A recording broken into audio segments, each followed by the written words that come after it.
Hi, I'm Kent Sorensen, Chief Technology Officer at Alonia, and I'm really excited to be here with you today at this Department of Defense installation in California to talk about the surface active foam fractionation treatment technology for PFAS contaminated water.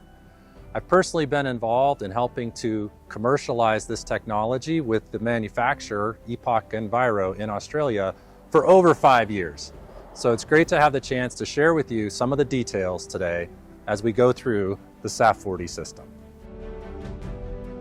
Industry continues to be a source of innovation that improves our lives, and the chemical sector is often a big part of that.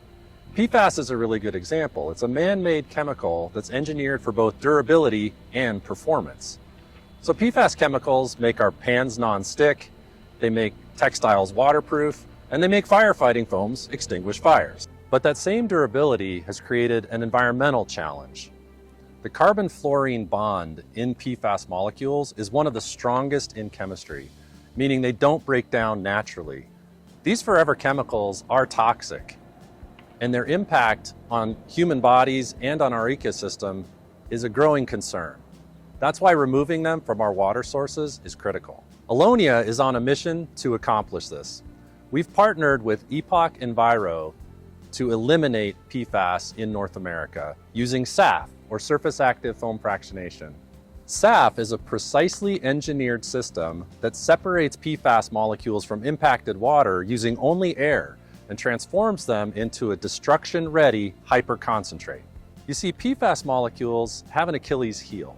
They are simultaneously hydrophobic and hydrophilic, meaning part of the molecule prefers to be in air, but part of the molecule would prefer to be in water. As a result, these molecules naturally adhere to gas-liquid interfaces where both parts of the molecule get what they want. So PFAS are especially attracted to the surface of air bubbles. Now, SAFF generates millions of rising air bubbles that collect the PFAS and separate it from the water. Now, as you can see, the SAFF 40 system is a complete wastewater treatment plant in a 40-foot shipping container. So let's go take a look at how the system works. The control room allows for complete automated control of the SAFF system. So this includes optimizing the parameters for operation of foam fractionation, and also to make changes to the dosing with Alonia's proprietary foaming additives or boosters that can enhance PFAS removal. What's also built into the system is 24/7 telemetry so that the whole system can be monitored and even operated remotely to minimize the need for on-site operator supervision. Water enters the system here through a simple 3-inch cam lock fitting. This system is capable of handling high total dissolved solids, total suspended solids, total organic carbon, and even metals. And as you can see at this particular application, no pre-treatment is typically required. That means the installation and setup of a SAFF system can really be plug and play. And these systems can treat groundwater, surface water, drinking water, industrial wastewater, and even landfill leachate. Now at this DoD installation, we're treating groundwater that's being extracted from this well right here. So about 10 gallons per minute is being pumped 24/7 into the storage tanks located over here. And then once we have enough water collected for transferring to the SAFF, we pump it over there and start primary fractionation. When water first enters the SAFF, it goes into a holding tank near the inlet. When the holding tank fills enough that it can then go into a primary fractionation vessel, it does so automatically. At this point, primary fractionation is initiated. During that process, air now enters into the PFAS contaminated water to form a foam that's going to remove the PFAS from the water. Once the foam is removed, the water that remains in the primary treatment tank is the treated water. It will have greater than 99.9% of PFOS and PFOA removed and now can be discharged to meet whatever regulatory requirements are in place at the site. The PFAS are sequestered into a foam that rises to the hood at the top of the primary fractionation vessels and then drains to a tank at the far end of the unit where it's concentrated for further treatment. The water that remains in the primary fractionation vessel is now treated and can be discharged for downstream use. At the end of each of these batches of primary fractionation, we will now have achieved about a 5 to 20 times concentration factor of the PFAS contaminated waste. That concentrated foam fractionate will now be ready for secondary treatment in the next stage of the process. Another feature of primary fractionation is that foaming additives, or Allonia's boosters, can be automatically added into the process using a dosing pump. The type, dose, and timing of the boosters can all be customized for total PFAS removal or short-chain PFAS removal for a specific application. While we love the simplicity and the elegance that primary fractionation provides in producing clean water and starting the concentration process, one of the key differentiators for SAFF is the patented multi-stage fractionation technology. The way that works is once primary concentrate is formed and collected at the tanks behind me, after enough of it is produced to fill one of these two tanks, it comes back into here where we do a secondary fractionation process. You can see that we have a different geometry in the tanks here, and we also apply vacuum so that we can really dry out the foam and achieve the maximum concentration factor. So typically we're going to get an additional 100 to 1,000 times more concentration when we run it through secondary. On top of that, this unit can actually be operated in the tertiary mode as well.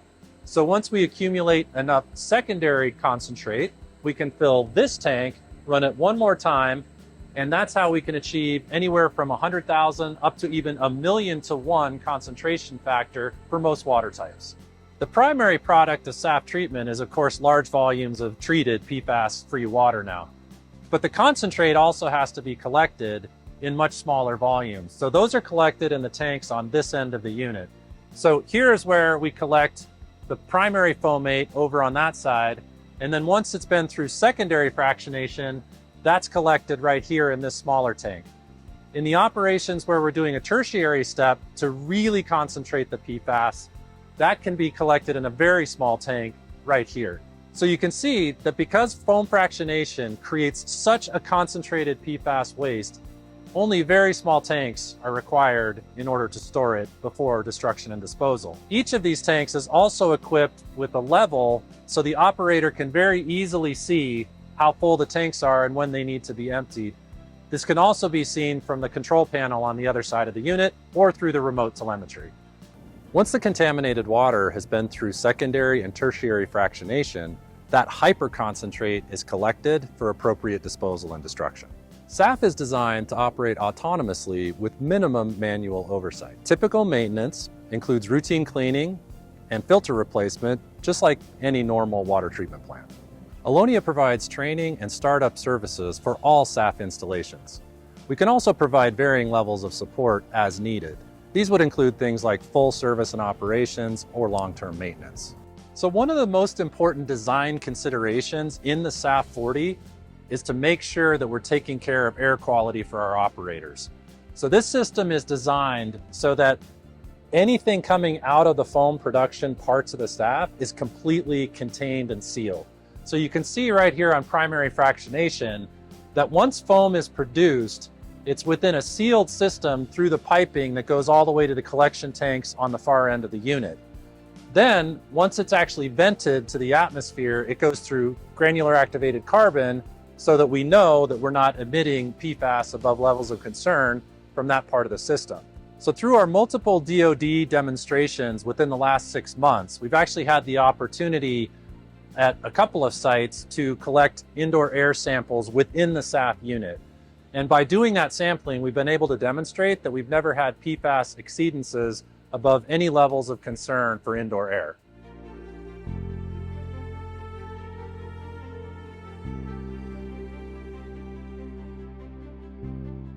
At the former Wurtsmith Air Force Base in Michigan, SAFF was paired with Revive Environmental's PFAS Annihilator unit to provide closed-loop, on-site PFAS removal, concentration, and destruction. During this ESTCP-funded project, the SAFF unit treated more than 700,000 gallons of PFAS-impacted groundwater and generated only 400 gallons of fomate that was destroyed on-site using supercritical water oxidation, or SQO.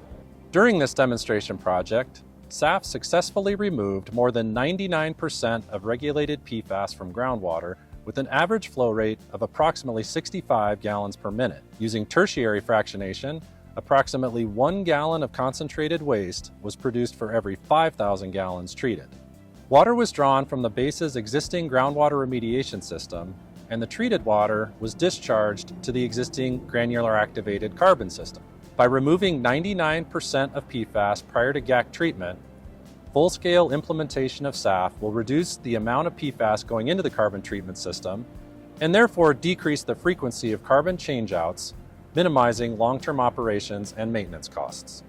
SAFF was successfully demonstrated at Biddle Air National Guard Base in Pennsylvania as part of a DoD Defense Innovation Unit project. Site groundwater is impacted by PFAS from historical site operations and AFFF use. PFAS-impacted groundwater was pumped from existing groundwater wells and treated using Allonia's SAFF-40 containerized treatment system. Groundwater contained more than 20,000 nanograms per liter of PFAS, mostly PFOS, which is higher than typical PFAS-impacted groundwater.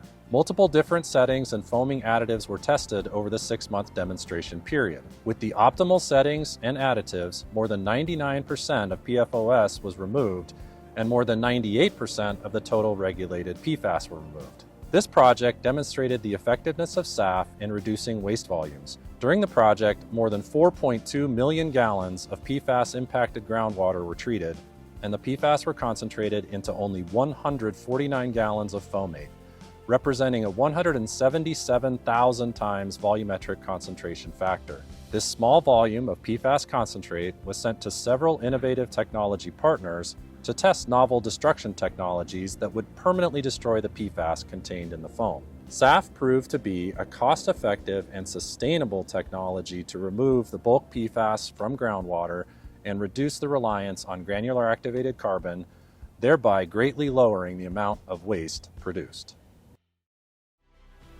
It's been my pleasure today to share with you the surface active foam fractionation PFAS treatment system, the SAFF-40, that we're deploying here at this California Department of Defense installation. These systems have now been deployed at a number of DoD sites, as well as a variety of commercial and landfill sites to treat PFAS-impacted groundwater, surface water, and landfill leachate. The SAFF-40 is now a commercially available, off-the-shelf treatment technology for PFAS-contaminated water.